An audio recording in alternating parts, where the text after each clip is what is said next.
listening to Pop This, the podcast where three women talk about pop culture. Here are your hosts, Lisa Christiansen, Andrea Gin, and Andrea Warner.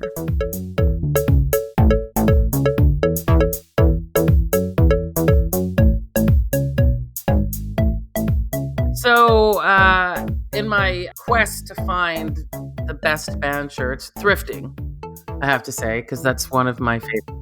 Yes. I have to show you my gem that I'm wearing right now. Don't be too jealous. Here I go. I'm going to stand up now, and you will see. That's a good quest to have. Oh my God, you got it! I'm so happy for you. Someone has to tell me who that is. That is Mr. Burton Cummings. Oh, Yes, that is wow. beautiful. So I'll describe the shirt for people who can't see you, Yes. Lisa, which is everyone Yes. listening. It's the classic image of Burton Cummings, which is like thick, dark hair fringed over his forehead and a giant mustache. And then on the back is his sort of signature scrawl. Yeah. And it is huge. It is the perfect Burton Cummings t-shirt. It is. And He looks like the BC hammer thrower. kind of, yeah. He does. Ethan Katzberg. Yeah, that's a whole other from shirt. the Olympics. Yeah. So, I do love a quest for, and I have found some real classics. I also found a Phil Collins shirt that just says Su Studio, which I also think to be quite a find. Nice. And here's my dilemma, though. And I've talked about, is it like cheap?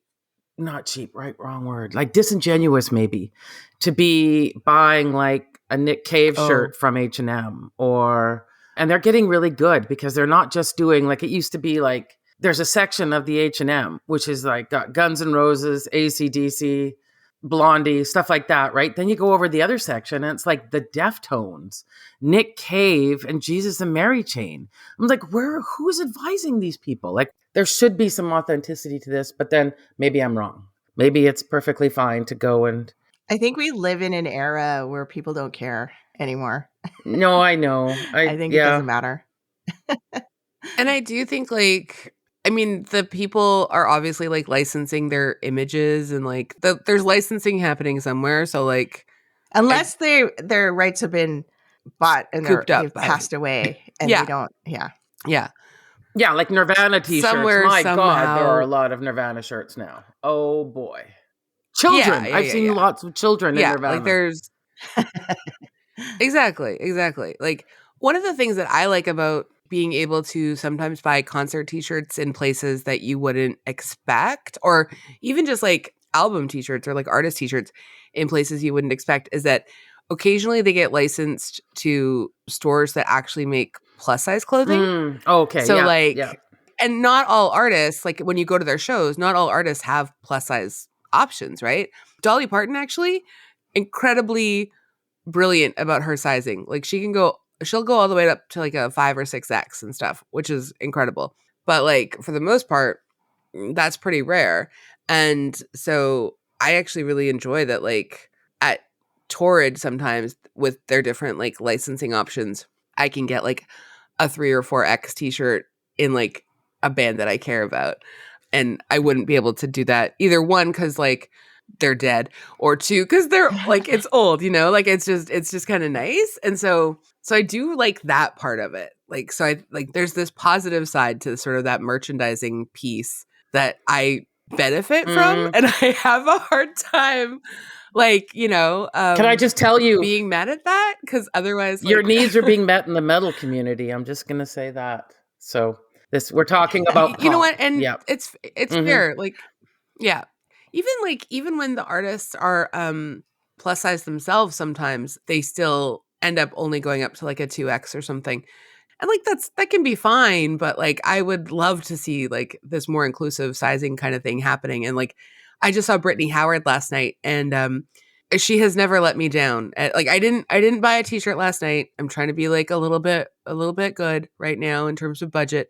But she has never let me down in terms of sort of bigger range of sizing options at her merch booth. And I really appreciate that.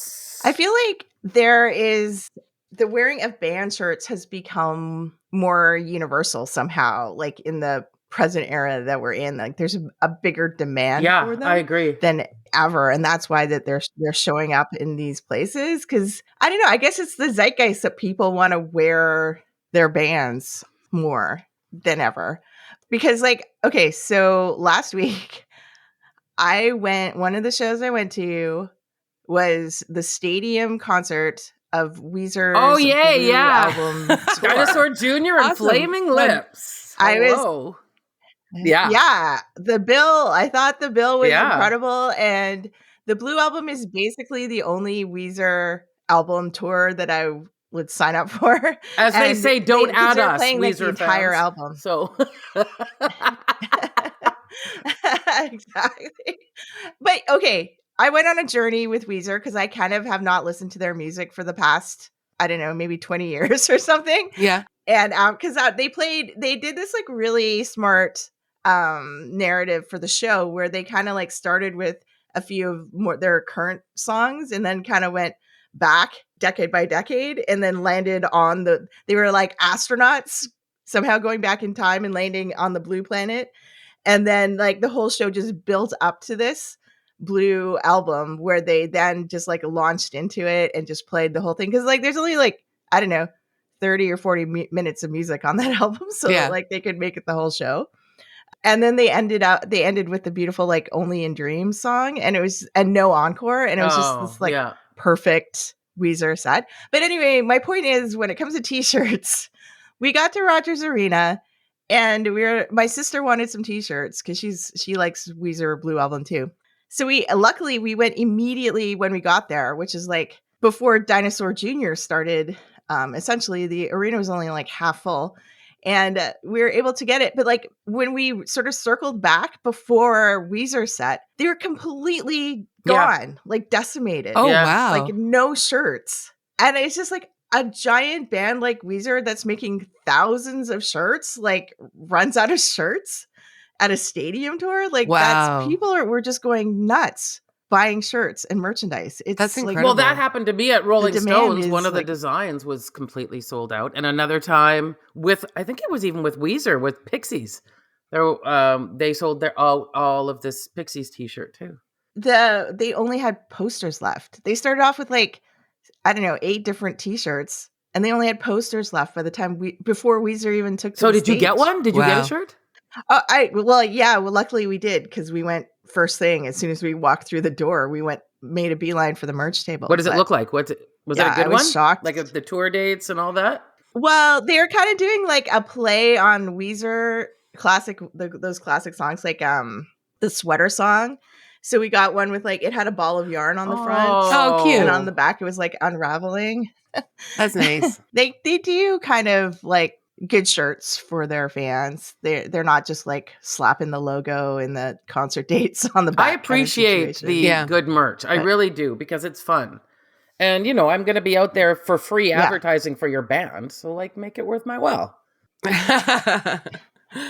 I really appreciate good merch too. And like, I will say this is not band related, but in terms of merch related, this summer, or I guess it was still summer, but like when we went to the Washington State Fair specifically to get my scones that I love, the Fisher scones that used to be at the P&E here in Vancouver. And if you know, you know, and they haven't been here for like, I don't know, 7 years or something.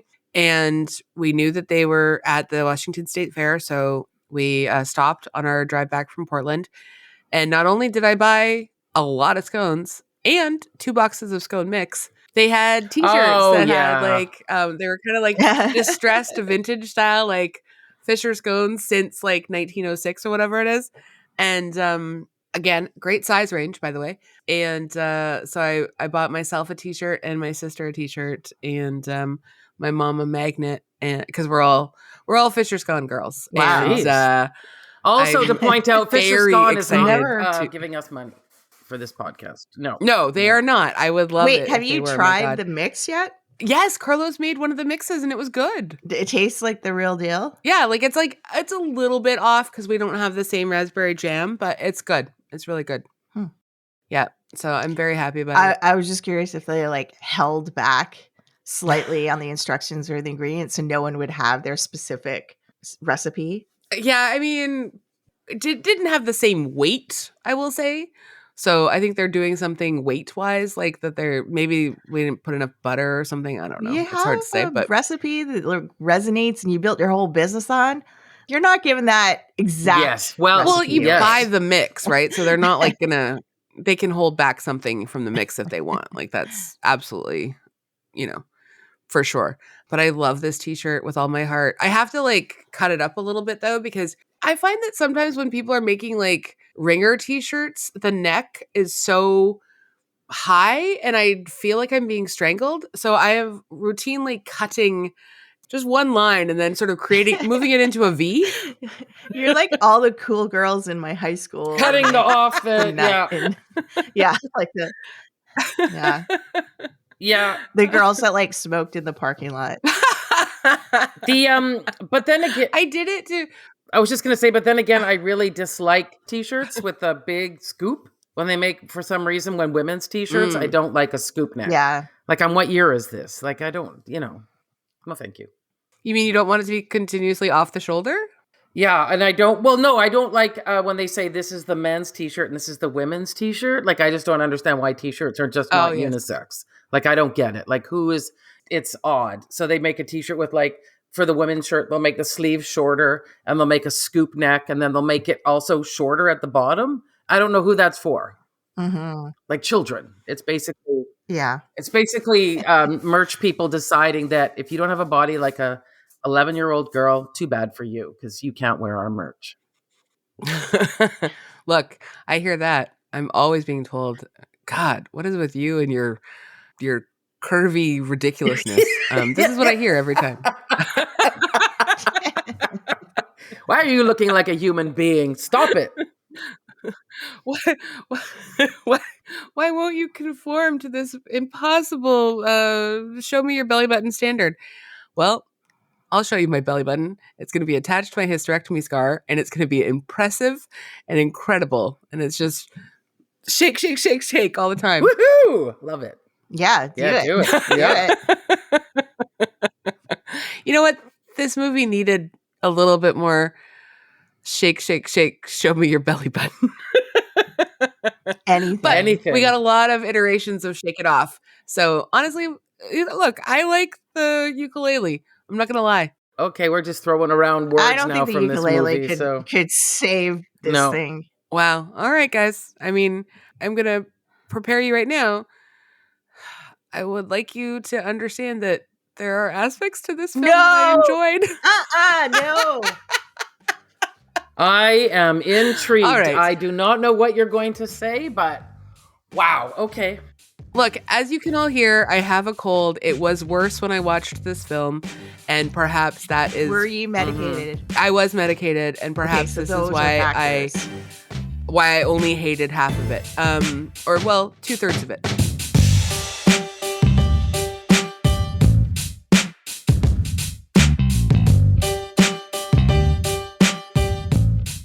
I'm Andrea Warner. I'm Lisa Christiansen. I'm Andrea Gin. And you're listening to Pop This. And, oh boy, friends, if you've watched this movie, I'm sorry. If you are going to watch this movie to just have more context for this conversation, also sorry. But at least you can do it for free on Pluto. It's called Little Monsters. So, A-dubs, I would like sort of an explanation. What made you choose this? Because there are a lot of zombie movies. A lot. Like maybe hundreds. I don't know. Look, as I often say, I merely suggest things, and I welcomed both of you to make alternate suggestions, which we did, and we changed some stuff up. So I can't bear the sole responsibility. There's a little thing called trust. You can We trusted bear you. most Yes, of you it. should- yeah. I know, exactly. I know. So, but I had never heard of it before, and then it was on this it showed up on a couple lists of like fun zombie movies, and I was like, okay, it has Lupita Nyong'o. I love her, like, and I've never heard of this film. Like, maybe this is one of those weird hidden gems from Australia that sometimes happen, and they don't cross over internationally, and it involves like children and zombies. Okay, maybe that's gonna be fun. That's like a different spin on it, and so I thought, yeah. Let's see what we can do here. Let's see if this works. I guess we should preface our conversation about this movie by saying, like, it could be an Australian cultural thing that we don't understand because we don't have the tools to understand it. And if so, our apologies to the If there's Australian something people. funny Yeah, that we're we say missing, insensitive yeah, things. like, yeah. Yeah. Yeah, truly, all the apologies to Australia if we are just misunderstanding and misconstruing. Maybe this is a huge comedic hit. It is not a comedic hit for us. It's one of those things that's neither a romance or a comedy, but it's called like a zom-com. Yeah, it is. It's got to be the only movie It that is- I've not liked Josh Gad in, because I find him charming and lovely and fun. And Josh Gad, what were you doing? Sometimes the words coming out of your mouth were... Yeah, like it is bafflingly awful and grossly insensitive. And I think that we have to lay the blame squarely at the feet of writer-director Abe Forsyth. And I didn't know that in my recommendation as to like, maybe we should do this. So yeah, like, I mean, obviously, yes, I take like most of the blame. But to be honest, I looked at the poster and I looked at Lupita and I was like, oh, this could be good. And so what did you learn from this? Well, my takeaway is that, you know what? Lupita is excellent. And I am glad that I saw her portion of this film. Okay. But we can acknowledge now that Lupita can be excellent in the movie and it still can be a terrible, awful movie that shouldn't be watched. This movie is trash. Absolutely. Like, it is honestly so off-putting. And it's actually kind of like antithetical to the entire purpose of this podcast on so many levels. Yeah. Like, in the first 5 minutes, I was like, oh my God, what have I done? And I almost texted you both to apologize immediately. I was waiting. Maybe we were all on our phones at the same time because, like, me too. I was like, who's going to pull the plug on this first? Because it's unwatchable. Yeah. And I was worried, honestly, that I was like, if this keeps going as badly as it is, we can't do this. We're going to have to make a Hail Mary and replace it with like Shaun of the Dead or something. Like, it's just... To be honest, Lisa is always the first person to pull the plug on something that she doesn't like. And so I was like, I'm waiting for Lisa's text to come in. I'm waiting for her to give the word. You know how you're like in something that's so bad, and again, you're kind of like, maybe I don't get it. Like maybe, and you're sitting there waiting. Is it going to make a turn? There were turns that were so dumb and inevitable, and all these things you could feel coming, but I just kept going, and I didn't know what was going on. Actually, it was short too, so that. But like crushingly awful. Now I did laugh out loud once. No, I did. Well, I laughed out loud once. How can you? I was so enraged from minute one by watching this. Like, there's no way I was going to laugh through any of it. Yeah, I laughed out loud once. And we can get to that later. And again, I do think that there is like a 20-minute short film within this film that is just Lupita and the kids that I would watch. That is what is the most baffling thing about this, because like they could have made this movie just about her and the kids surviving this zombie attack in a zoo. They didn't need anybody else. I would go so far as to say men don't belong in this movie. Well, but I mean, this is a movie. After watching this whole thing and then getting to the end and seeing them kiss. Oh, I know. What did you do at that point? I felt like kicking the TV a little bit. I have to say. I was furious. Absolutely furious. Honestly, this is just a movie about a jerk. That's all that it is. It really doesn't even need the zombies. Yeah.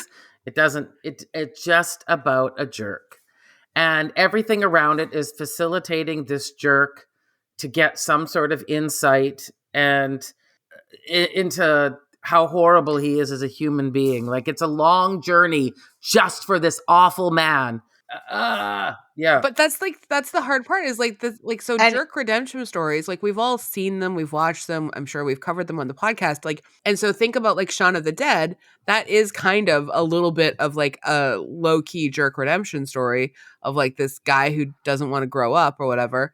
And I mean, I like that movie, but like Shaun of the Dead is high cinema. But again, to but this. to say like Sean is a hapless guy. Kind of like, Yeah, a little he's not bit, oh, come on, angry, buddy, awful. fuck up. Like life is happening.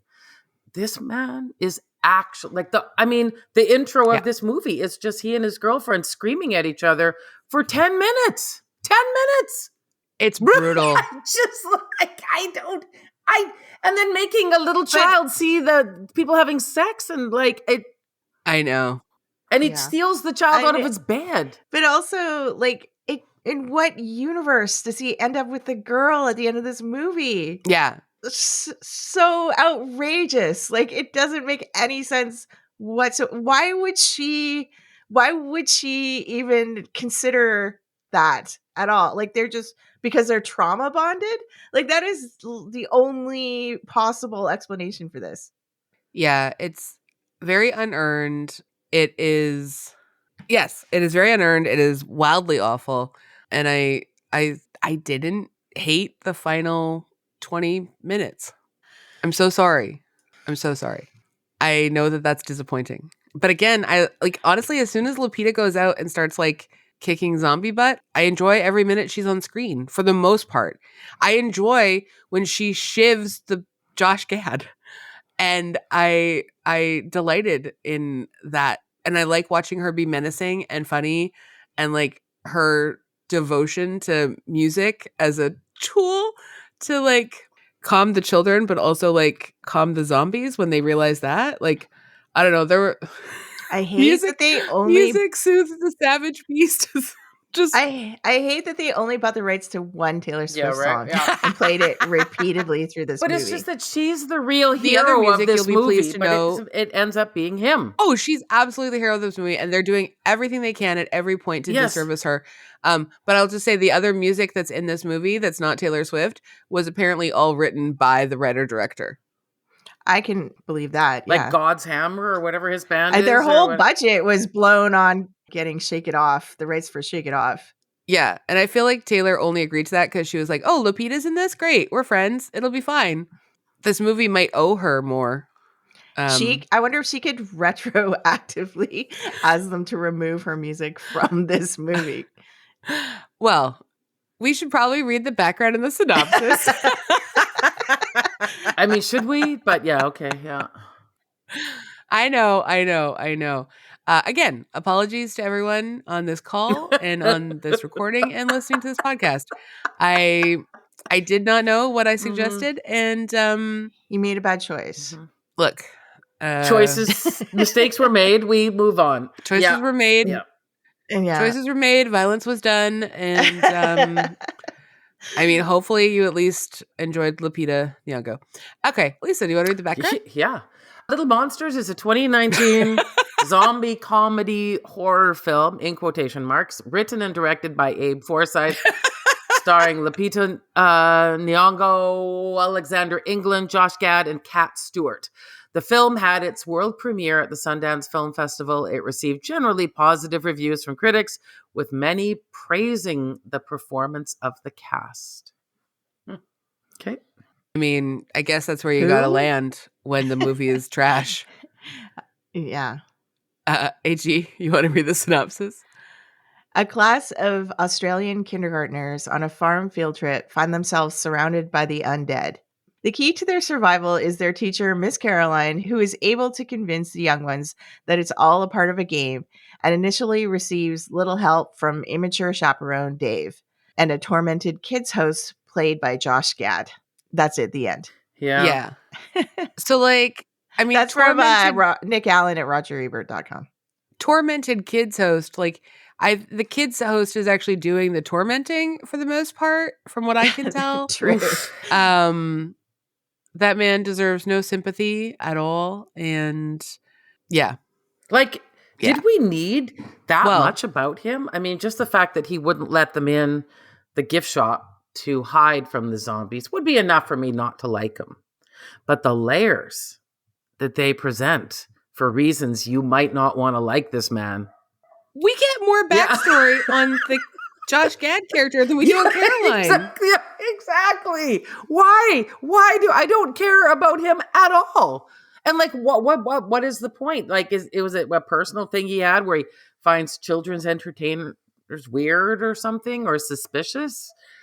I mean, like, again, yeah. I mean, I don't wonder because, like, I'm not going to give Abe Forsyth more of my time than, like, as a writer-director, like, this guy's sense of comedy to me feels so just not, it would be an insult to children to say that it's, like, immature and, you know, sort of, like, prepubescent, but it's, like, it's just not funny. Like every time he tries to go for like darkly funny, he misses and just sits in like sort of just ick. Yeah. I just those confessionals about meeting the parents of the kids were so graphic too. Okay, so that actually is like not the Josh Gad part, but that is the moment that I laughed out loud for just like 1 second is when he's on the roof with Dave, and he says he just has this like monologue of like grossness, and then Dave's like, my name's Dave. Yeah. And I did laugh. I did laugh at that. Like that was the one moment that I laughed at. So the one thing that we can talk about with this movie, because we've been talking about zombies for the past couple of weeks and like the behavior of zombies, and this one seems to buck the conventions of the couple of movies we've seen where like the zombies are moving slow throughout this movie. Like children can stay away from these zombies. Yes. And plus like the conceit of it is that they're all contained in the zoo that these children are visiting, so they're not like everywhere overrunning the world. Like you have the sense that once they escape the zoo, they're going to be fine. So like, how did we feel about those aspects of the zombie movie? The fact that we knew that they were going to survive pretty much from the beginning of the movie. Also, the zombies weren't that threatening because they were so slow and it didn't break through the glass of their hut that they were hiding in and stuff like that. Like, was the idea that there's like not really any much danger to this movie, did that make it better or worse? Or did you like it or not like it?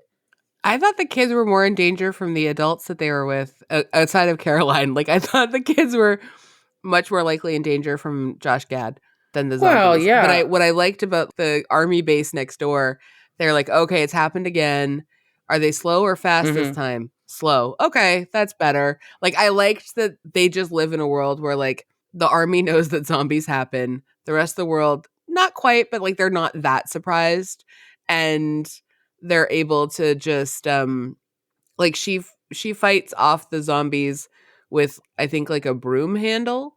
Like I like that the movie wants her to be the hero, but I just hate that the movie won't stay with her and trust her to be like enough of a hero. Like it has to become Dave's story, and I hate that. But zombies, I like sort of how they treat the zombies in this one because I think like even a slow moving flesh eater is still a threat, but they show us that like who are the real monsters. It's Josh Gad. And Dave, who can't seem to work an EpiPen, which there could not be the scene where they showed how to use the EpiPen could not have been more useful. Like for all of us, I learned, I was like memorizing it myself. The orange, the blue, or whatever. And also, you know, he couldn't read ingredients on chip bags for his poor nephew. Like yes, as you said, the more dangerous was Dave. I mean, you know, Dave was going to get them all killed for sure, especially his own nephew. Well, he traumatized that poor kid so much, even before the zombies. Pulling him out of bed at Right. 2 a.m. and dressing him up like Darth Vader. That's not funny. That's psychotic behavior. That's putting a kid's life, scaring his sister that bad. And then, honestly, there is no redemption scene that could work to fix that. well, my dad left, and like, okay, buddy. I know that there's that joke all the time that a man will do anything but to avoid therapy. Like in this situation, have to fight off zombies. But wow, I have to say though that I do find that there's a lot more fun to be had when the zombies are slow than when they're fast. And traditionally they've been slow for years, right? It was only in the last few years that they started getting fast. And some people were very like, no, I don't like a fast zombie. So yeah, I think you can have more sort of in the 90s. Yeah, you can sort of more imagine more of a coexistence with the zombies when they're slow, because you can just sort of move around them. In the fast ones, they're definitely much more like quite terrifying. And I don't think there was much. Yeah, you're right, to be terrified in this movie. Also, like, did we need to make fun of Japanese tourists too? Like that? Did we need the Yeah. racism? Did we need the ableism? Did we need the intense sort of hatred of women? I don't think we needed any of that. Yeah, the little boy with the walker. I mean, it just look. We're not. Yeah. Hey, Abe, if you're listening, we're Like, angry and disappointed. We're just staring at each Yeah. other. We're just staring at each other in horror, but not fear horror, social horror. Because this movie on some level feels like it was not made in 2019.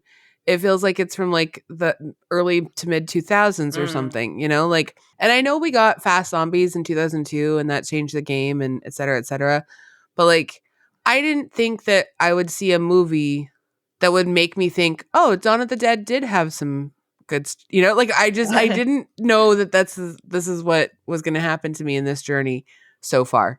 Yeah, and this movie was made so much farther after Dawn of the Dead. 15 years after. They had so much more stuff to work with. But the reviews and some of the also, like, reviews were good though. Like they were, oh, how funny. Again, am I missing something? But again, like also, I think we should circle back to talk about this romance between Miss Carolyn and Dave. Because it feels like it's in there because they have to, like, I don't know, they had to make a rom-com out of it somehow and they needed like a romance, but it feels so awful because he's like lying to her the whole time, like for this whole movie about like he's a Christian. No, I know. But I mean, like, I'm a of disgusting predator. That was how we met. I was like absolutely just stalking you, and that's why I volunteered. But oh heck, we turn it into a romance anyway. Yeah. But like rom-coms in general often have like an element of like tremendous deceit that they then pass off as like just sort of coy flirting.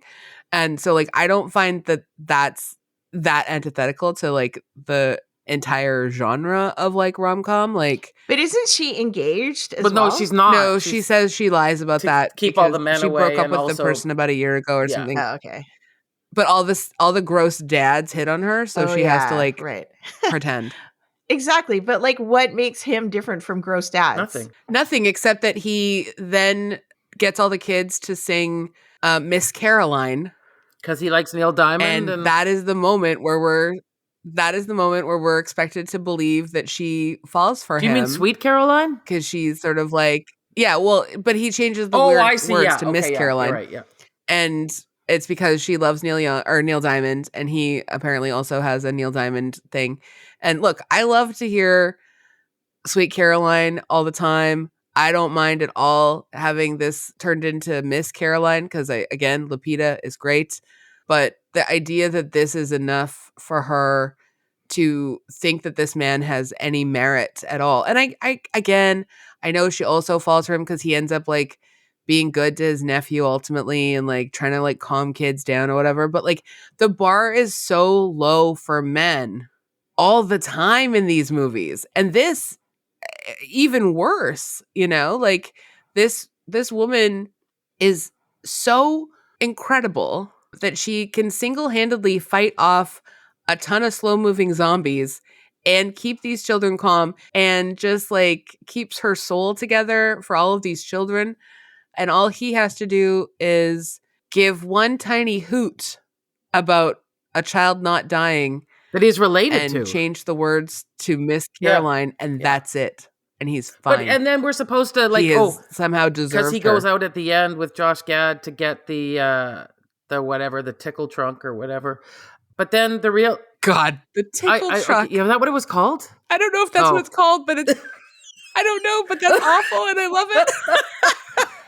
But the real hero is Felix, who comes riding up in that tractor, right? Like that's the hero. That's the other thing. Too. Like I think the kid is great. Yeah, the kid is great. Like Felix is honestly like Felix is one of those good kid actors who's like doing a great job making that horrible Uncle Dave somehow more tolerable because he's so good. He's not actually more tolerable, but like he's like the kid is doing a lot of work.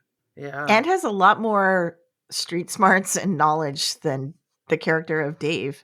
I don't like. Yeah, like if I was Dave's sister and I had raised my younger sibling, and they came out as Dave. Yeah, I would be so upset. no kidding. like she just overcompensated by. You can't he made fun of every single thing of her existence. The fact Not taking any chances with her own kid. The fact that she had a son, the fact that they were vegetarian, everything. Like he was so cruel. He didn't even believe in the child's anaphylactic allergies to things. Like that, like the kind of man who is like not going to pay attention to the EpiPen demonstration because he doesn't believe in allergies.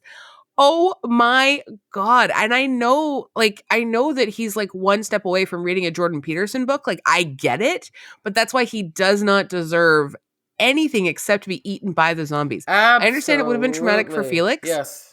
But he would have learned a lesson about toxic masculinity. Yeah, exactly. You get eaten by a zombie if you cannot wrap your brain around like just being a human. Oh my God. And the whole like, and I don't know if maybe I'm giving Abe too much of the benefit of the doubt or what, maybe, I don't know, but that proposal when he brought Felix in the Darth Vader costume at 2 a.m. to like that idea that I'll just propose marriage and that will fix everything is one of the most upsetting things I see in these sorts of movies.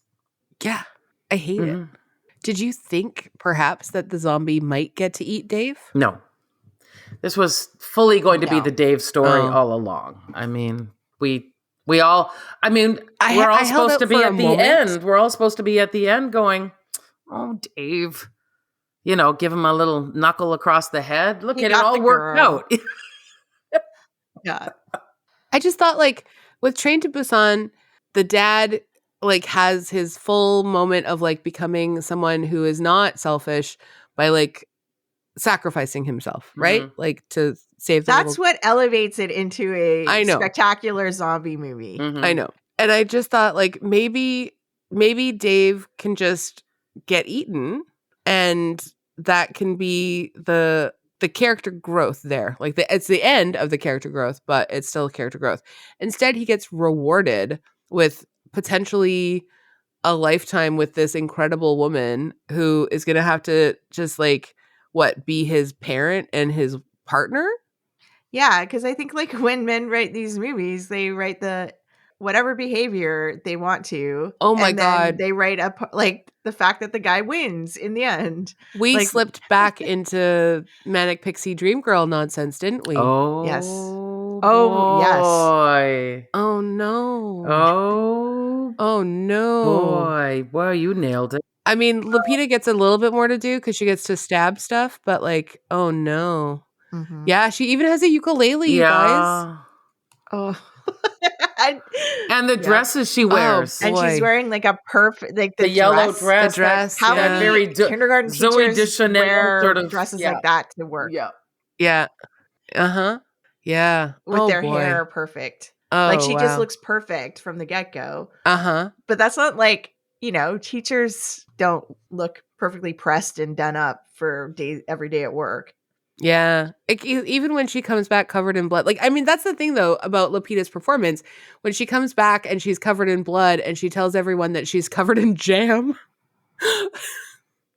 I did appreciate that. I was like, how much is she going to be able to try to turn stuff into like a fun game for the kids? But I only appreciated it because it was Lupita trying to like Oh deliver my those gosh. lines with Now any that you said charm. Manic Pixie Dream Girl, like this whole thing makes Uh-huh. sense. Mhm. Yeah. She Yeah. saves him. Her love understands And him.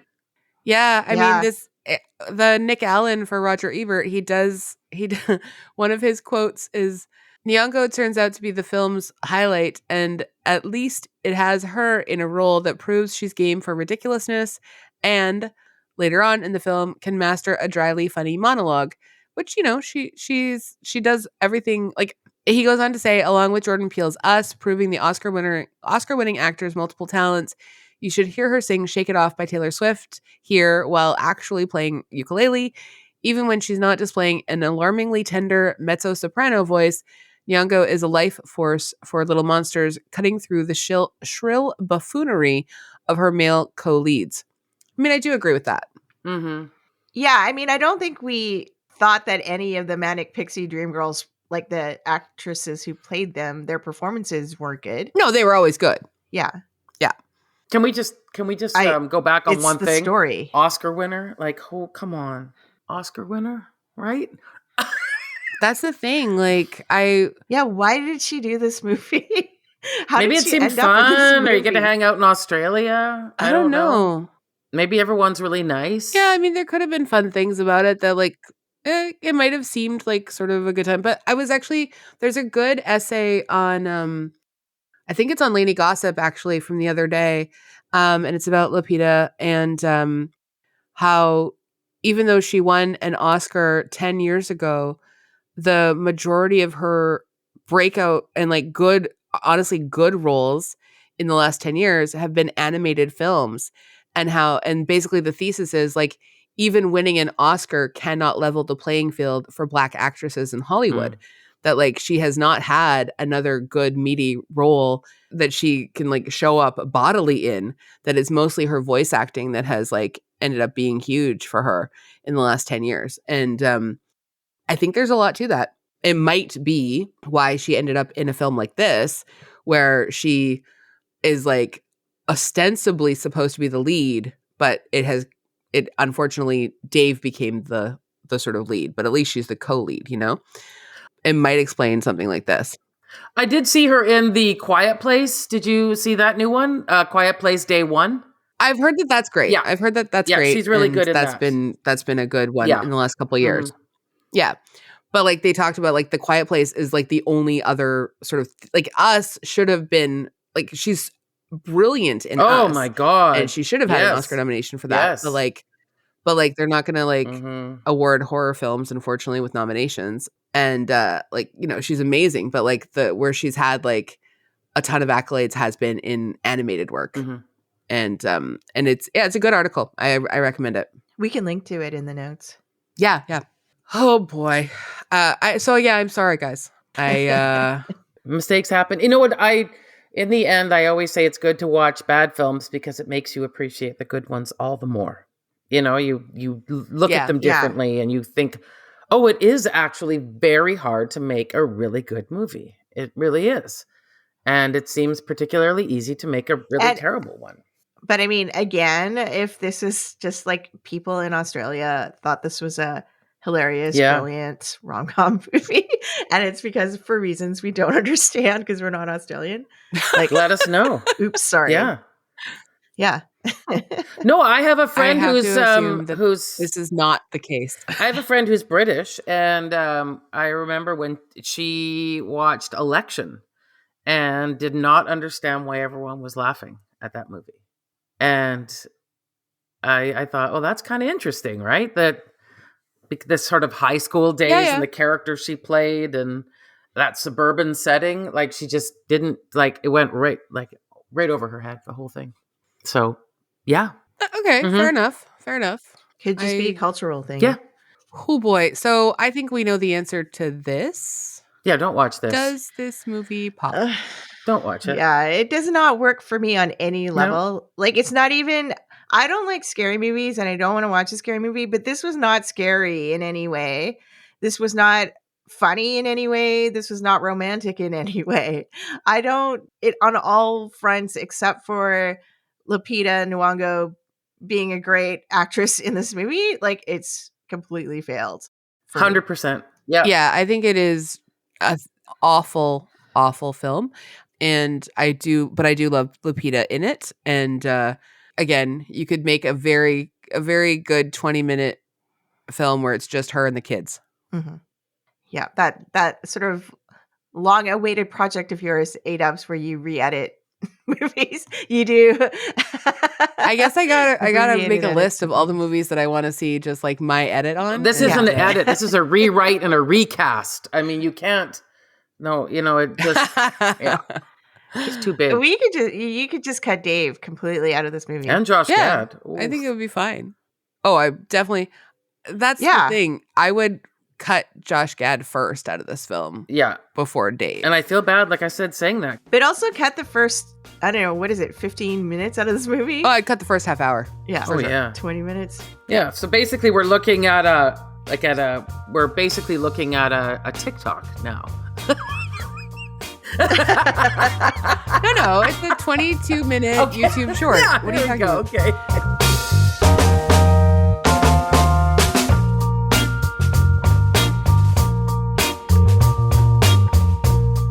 Oh boy. Well, we love to leave our episodes on things we actually recommend because that is sometimes a palate cleanser. Yeah, there you go. And that's what we're doing today.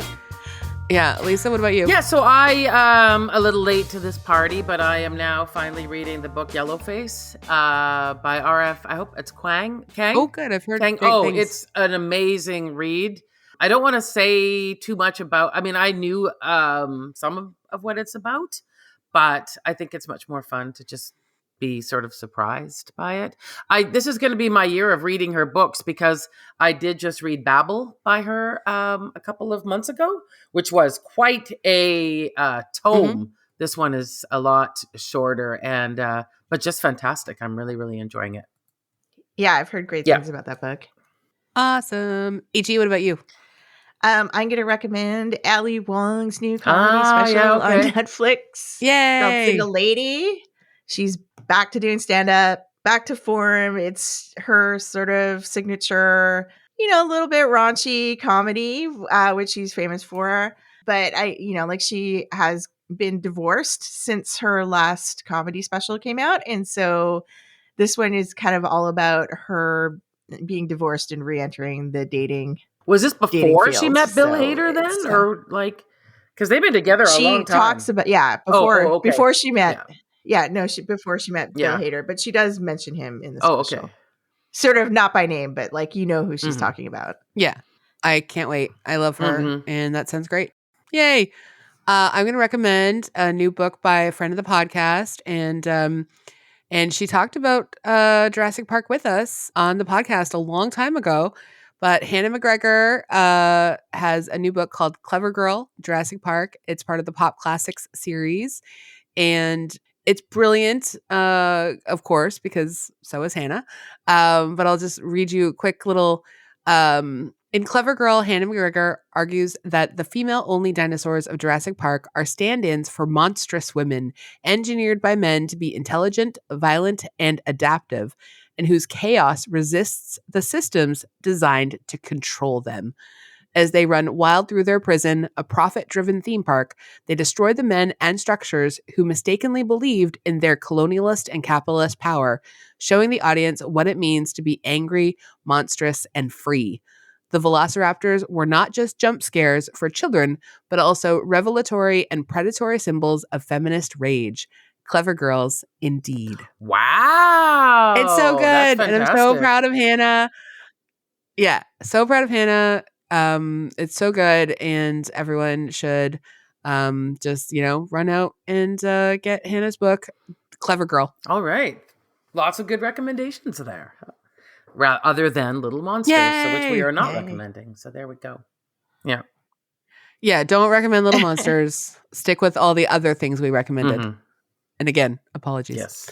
Thank you everyone for listening. You can hang out with us on social media. You can email us at popthiscollective@gmail.com.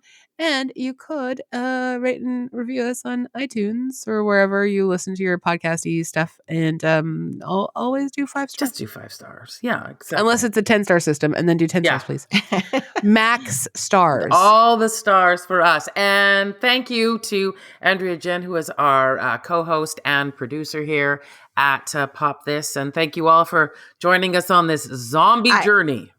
I can't believe that A-Dubs somehow stumbled into us screening a Manic Pixie Dream Girl movie disguised as a zombie rom-com. Yeah. So honestly, look. did not see that coming. Did not see it coming. Didn't know that I had done that. But I'm kind of grateful after the fact that we realized it. Yeah. I think you're just like, you've got a magnet inside you, now. You can't get rid of it. Yeah, you show me a person with a ukulele and I will follow them into the dark, as it were. Who knew? Who knew? Fatal flaw. Who knew? Thanks, everyone. Thank you.